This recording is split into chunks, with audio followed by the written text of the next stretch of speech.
एक बेंच पड़ी थी और बैठकर वहां समुद्र की तरंगे देख रहे थे और नाम जप कर रहे थे। एकांत था, कुछ थोड़ा सा अंधेरा भी हो रहा था।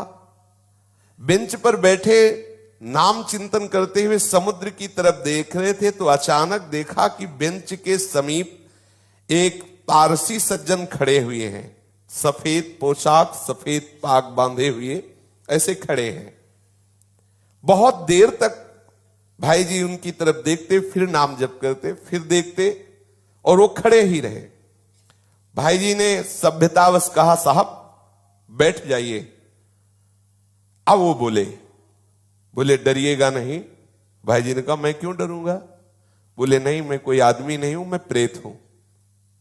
एक बार भाई जी को पसीना आ गया, जैसे कोई एकदम बोलेला कि तो एकदम। उसने पहले कहा कि आप डरिएगा नहीं, मैं प्रेत हूं। सुनते ही भाई जी के पसीना आ गया। मतलब एकदम अचानक किसी को भी ऐसा हो जाएगा। उन्होंने कहा, डरिएगा नहीं, मैं उन प्रेतों में नहीं हूं जो किसी का अनिष्ट कर सकूं। मेरी हिम्मत नहीं थी कि मैं आपसे बात कर सकता यदि आप ना बोलते।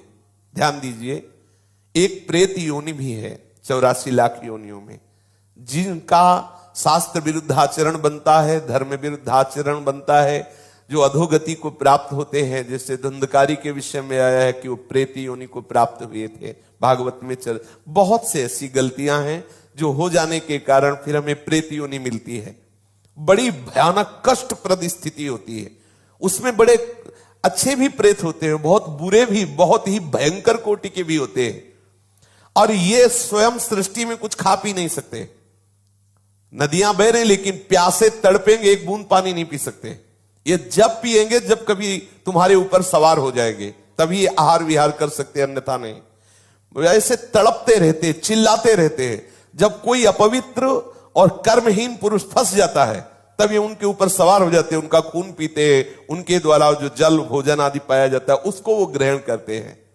जो भगवान नाम जप करता है उसको स्पर्श भी नहीं कर सकते, बात भी उससे नहीं कर सकते। विश्वास करना, जो भगवान नाम जप करते रहते हैं, ये प्रेत योनि की ताकत नहीं कि उसका स्पर्श कर सके। अपना कल्याण करने के लिए बड़े संतों के जीवन में आते हैं। देखा गया पूज्यपाद सिउड़िया बाबा जी के भी जीवन में एक पाया गया कि एक बार वो वृक्ष के नीचे बैठे हुए थे तो देखा एक प्रेत वृक्ष को हिला रहा है। बाबा की दृष्टि गई, उन्होंने सब साधकों से कहा, सावधान, यहां प्रेत आ चुका है। अब तो सब घबरा गए बात सुनते ही। बाबा ने कहा, पर चिंता मत करो, वो सामने नहीं आएगा, किसी को छुएगा नहीं।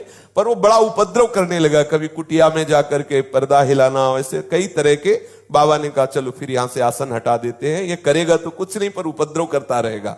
और तो ऐसा कई संतों के जीवन में ऐसी घटनाएं आती हैं, पर वो आपको डिस्टर्ब करने की चेष्टा करेंगे, आपको छू नहीं सकते। तो भाई जी से कहा कि मेरी हिम्मत नहीं थी कि मैं आपसे बोल सकूं, आप बोले तब मेरी हिम्मत हुई, मैं आपसे बात किया। मैं आपसे सहायता मांगने आया हूं, मेरा उद्धार कर दो। भाई जी थोड़ा हिम्मत किए, जब वो बोला आपसे सहायता करने आया, आपका मैं अनिष्ट नहीं करूंगा। मुझ में ऐसी ताकत नहीं है कि मैं यहां किसी से भी बोल सकूं। जब तक कोई मुझे बुलाएगा नहीं तब तक मैं बोलूंगा नहीं। देखो ये सूक्ष्मता की बात। जिससे कोई खड़ा है, ए कौन हो, सुनो हमसे बात करो, अब वो बात करेगा। अगर आप ऐसा ना बोले तो इसीलिए बोलने की जरूरत क्या है। जैसे आप गंगा किनारे भ्रमण कर रहे हैं या कहीं कोई ऐसा दृश्य दिखाई देता, नेत्र नीचे कीजिए, चले जाइए। आपको अगर शंका है कोई खड़ा है क्या, क्यों शंका करो, चलो चुपचाप आगे बढ़ो।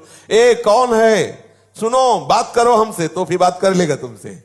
वो कह रहे हैं, वो प्रेत बोला, हम लोगों के लिए आदेश, पूरी सृष्टि में मैं किसी को अपनी तरफ से नहीं छेड़ सकता जब तक कोई हमें न छेड़े। अच्छा, जैसे उनकी वृत्ति मलिन होती है, तो जब तक आप अपवित्र नहीं हो, जैसे जूठे मुंह हैं, ऐसे ही सब अपवित्र हैं, गंदे आचरणों का चिंतन कर रहे हैं, उनको प्रवेश होने की गुंजाइश है। कोई न कोई ऐसी घटना करेंगे जिससे आप उनसे आकर्षित हो, वस्त्र के द्वारा या किसी आसन के द्वारा।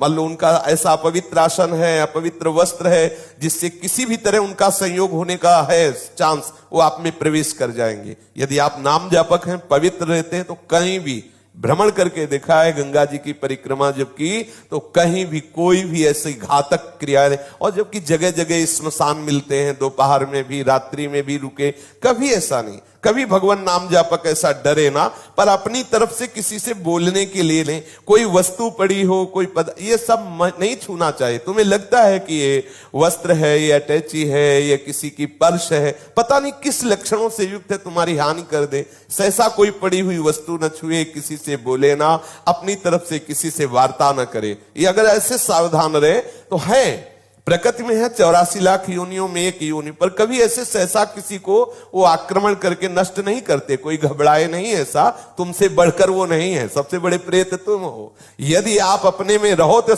लाखों प्रेत आपके अधीन हो जाए।